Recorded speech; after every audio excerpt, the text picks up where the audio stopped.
Tutur Tinula, Naga Puspa Kresna. Arya Kamandanu dan Sakawuni terus mengejar Jamantara, si harimau putih. Akhirnya mereka berdua dapat bertemu dengan Nini Luh Jinggan. Nini Luh Jinggan tetap tidak bersedia memberikan penjelasan apa-apa mengenai tari-tarian Nisa Caranagini. Bahkan dia merasa tidak senang karena harimau putih peliharaannya menjadi terganggu oleh kehadiran mereka. Maaf tuan-tuan, saya sangat menyesalkan kehadiran tuan-tuan. Lihatlah, Jamantara agaknya tidak senang melihat kehadiran tuan-tuan. Apakah tuan-tuan sekalian telah mengganggunya? Kami sama sekali tidak mengganggunya, Nini. Rupanya harimau putihmu itu cepat sekali tersinggung. Dia adalah binatang yang baik. Tapi dalam waktu sekejap, dia bisa menjadi sangat buas kalau diganggu. Karena itu, saya harap tuan-tuan tidak mengganggunya lagi.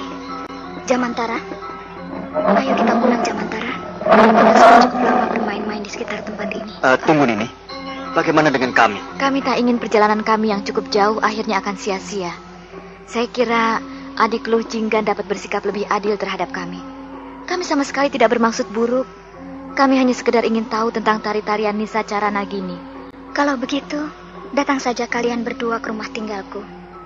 Rumah tinggalku tidak jauh dari tempat ini. Di sana, di seberang dataran inilah rumah tinggalku. Kalian akan menemukan sebuah pondok kayu. Tapi kalian tidak bisa datang sekarang. Mengapa tidak bisa sekarang? Iya, buat apa datang sekarang? Kalau toh aku tidak akan dapat memberikan keterangan apa-apa.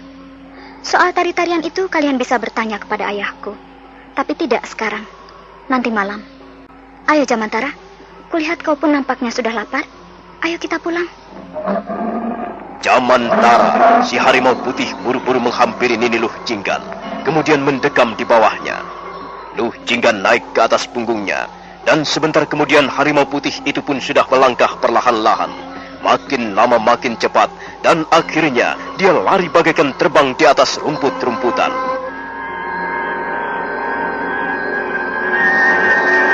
Arya Kamandanu dan Sakawuni menuruti apa yang dikatakan oleh Nini Luh Jinggan. Mereka menunggu sampai malam tiba.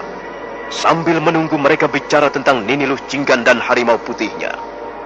Matahari telah mulai kemerah-merahan, dan cahayanya menyepuh mega-mega di atas lereng gunung Penanggungan dengan warna keemasan. Sebenarnya Sakawuni sangat lelah dan mengantuk. Tapi Arya Kamandanu menjamah pundaknya, mengajaknya segera pergi ke rumah Nini Luh Jinggan. Dan mereka pun berangkat meninggalkan tepian dataran rumput.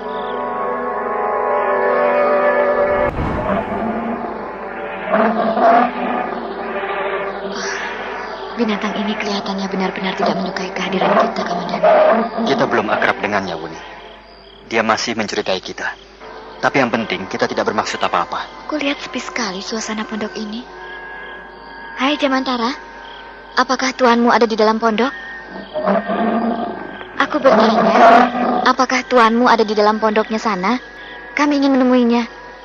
Katakanlah Jamantara, sampaikanlah keinginan kami kepada tuanmu. Harimau putih itu menggeram, seolah-olah ingin menunjukkan rasa tidak senangnya pada Sakawuni. Sakawuni menjadi kesal, tapi pada saat itu muncul seorang gadis dari pintu samping pondok. Gadis itu melangkah setengah berlari menuju ke arah mereka. Mari tuan-tuan sekalian, marilah masuk ke dalam pondok saya. Ayah saya sudah menunggu kehadiran tuan-tuan. Ayo Jamantara, kau jangan mendekam di situ. Kau harus berjaga-jaga di sana, di dekat pintu halaman sana. Mari tuan-tuan, mari saya antarkan masuk ke pondok saya. Terima kasih, Nini. Ayo Sakawuni. Arya Kamandanu dan Sakawuni segera mengikuti Nini Luh Jinggan melangkah ke pintu pondok. Pondok rumah kediaman Nini Luh Jinggan tidak terlalu besar. Dinding-dindingnya terbuat dari kayu-kayu hutan, dan atapnya terbuat dari anyaman daun-daun kelapa. Begitu memasuki pintu pondok, Arya Kamandanu dan Sakawuni segera melihat seorang laki-laki tua duduk bersila di atas sehelai tikar. Arya Kamandanu terkejut, demikian pula Sakawuni. Ternyata laki-laki tua itu sudah pernah ditemuinya. Dia adalah laki-laki tua yang menjadi tukang watang atau tukang ketek. Mari Angger. Silahkan Angger berdua duduk. beginilah keadaan pondok kami. Maaf Bapak, bukankah Bapak adalah tukang watang di hulu sungai Kapulungan? Oh, benar Nger. Itulah pekerjaan sehari-hari saya. Saya adalah tukang watang. Di samping itu saya juga mengerjakan pekerjaan lain. Pekerjaan yang biasanya dilakukan oleh orang-orang desa biasa, nak. Saya bercocok tanam. Saya banyak menanam pohon-pohon pisang di belakang pondok saya ini, Nger. Jadi Bapak adalah orang tua Nini Lujinggan? Oh, benar, Nger. Saya adalah orang tua Nini Lujinggan. Nini, ayo nih, tolong siapkan minuman untuk tamu-tamu kita ini. Iya, Ayah. Nah, Nger, apakah yang dapat saya lakukan untuk membantu Angger berdua? Begini Bapak, beberapa malam yang lalu, saya melihat Nini Lujinggan memperagakan sebuah tari-tarian yang sangat indah. Tari-tarian itu konon kabarnya bernama Nisacara Nagini. Dapatkah Bapak memberikan keterangan kepada saya tentang tari-tarian Nisacara Nagini itu? Oh, itu hanyalah sebuah tari-tarian biasa, Nger. Seperti tari-tarian yang lain. Maaf Bapak, dari siapakah Nini Lujinggan belajar memperagakan tari-tarian itu? Apakah dari Bapak? Iya Nger, dari saya. Tapi bukan hanya saya yang bisa mengajarkan irama tari-tarian Nisacara Nagini. Tarian Nisacara Nagini sudah ada sejak 100 tahun yang lalu. Tari-tarian ini dulu terkenal sekali di kalangan kerajaan Tumapel, Jenggala, ataupun Kediri. Beberapa puluh tahun kemudian, tari-tarian ini tidak hanya dipelajari oleh ledek-ledek keraton saja, melainkan juga disebarkan ke tengah-tengah masyarakat luas. Karena itu, Nger, sebenarnya tari-tarian Nisacara Nagini tidaklah asing, Nger. Artinya sudah banyak yang tahu, sudah banyak yang melihatnya ataupun bisa memperagakannya. Ada apa, Nger? Mengapa Angger berdua nampaknya ingin sekali tahu tentang tari-tarian Nisacara Nagini? Kami sangat terkesan oleh gerakan-gerakan yang terkandung di dalam tari-tarian itu, Bapak. Memang, Nger. Garis-garis atau gerakan-gerakan yang tersusun di dalam gerak tarian Nisacara Nagini, baik garis-garis lurus ataupun garis-garis lengkung, sangat mengesankan. Tapi bukankah hal ini biasa saja, Nger? Banyak jenis tari-tarian lain yang tidak kurang indahnya. Tari Raja Tapa misalnya, atau tari Pangeran Pati. Kalau misalnya Angger berdua sangat berminat untuk mempelajari tari-tarian, saya dapat menunjukkan orang yang tepat untuk menjadi guru Angger. Tidak, Bapak.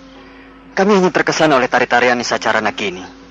Sebab saya lihat ada suatu makna lain di balik gerak tari-tarian Nisacara Nagini. Suatu makna yang erat hubungannya dengan ilmu ulah kanuragan. Apakah memang demikian, Bapak? Bagaimana menurut pendapat Bapak? Orang tua berjenggot putih dan berpakaian sebagaimana pakaian yang biasa dikenakan oleh seorang pertapa itu tidak langsung menjawab pertanyaan Arya Kamandanu. Dia terdiam beberapa jurus lamanya. Pada saat itulah Lujinggan muncul dengan membawa 3 cangkir minuman. Ini Bapak, ini minumannya. Bagus Nini, bagus. Mari Nger, mari. Silakan Angger berdua minum dulu. Nanti kita lanjutkan lagi pembicaraan kita. Ayo Nger. Ayo kita minum bersama-sama. Terima kasih Bapak. Memang Nger. Lujinggan sama sekali tidak tahu apa-apa tentang tari-tarian Nisacara Nagini. Dan apa yang baru saja Angger katakan memang benar. Di balik garis-garis ataupun gerakan-gerakan irama tari-tarian Nisacara Nagini tersirat suatu maksud-maksud yang erat hubungannya dengan ilmu kanuragan, Ger. Jadi, apakah gerakan-gerakan itu pun mempunyai arti kalimat-kalimat jurus, Bapak? Benar, Ger. Gerakan-gerakan itu juga mempunyai arti sebagai kalimat-kalimat jurus. Maaf, Bapak. Apakah yang dimaksudkan adalah jurus-jurus dalam ilmu kanuragan naga puspa tahap yang ketiga?